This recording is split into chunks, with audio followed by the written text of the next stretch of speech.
200 కిలోమీటర్ల పొడవైన భూగర్భ గ్రామం. ఇది అంత సాధారణ విషయం కాదు.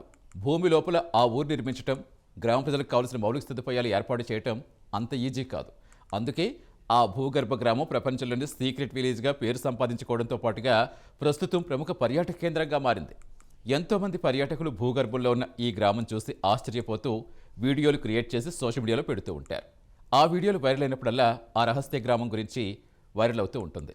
ఇక అసలు ఈ గ్రామ నిర్మాణం వెనుకున్న కథేంటి, ఎవరు ఎందుకు నిర్మించారు అనే మ్యాటర్లోకి చూస్తే చాలా ఆసక్తికర విషయాలు నేటి అగ్రరాజ్యం అమెరికాలో వియత్నం చేసిన పోరు గుర్తుకొస్తుంది మనకి. ప్రస్తుతం మ్యూజియంగా మారిన ఈ గ్రామం నిజానికి వియత్నంలో కుచి టన్నెల్స్, వియత్నం యుద్ధ సమయంలో సైనికులు, ఇతర పౌరులు ఈ రహస్య స్థావరం నిర్మించారట. వారు అమెరికన్ సైనికులకు దొరకకుండా ఉండేందుకు ఏళ్ల తరబడి ఈ టన్నెల్స్ లోపలే నివసించారు. పాఠశాలలు, ఆసుపత్రులు, ఉచ్చులు గల 200 కిలోమీటర్ల సొరంగం శత్రువుల కోసం ఊహకందని ఓ మాయాజాలం వంటిది.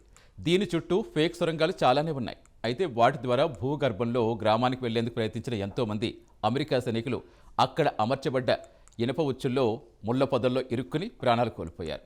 ముందు మామూలుగా టన్నెలకు దారిలాగే కనిపించినా సొరంగం లోపలికి కాస్త దూరం వెళ్ళగానే అక్కడున్న ముళ్ల కంపల్లో చిక్కుకుని ఇనప ఉచ్చుల్లో ఇరుక్కుని తిరిగి బయటకు రాలేక అక్కడే ప్రాణాలు వదిలేవారు.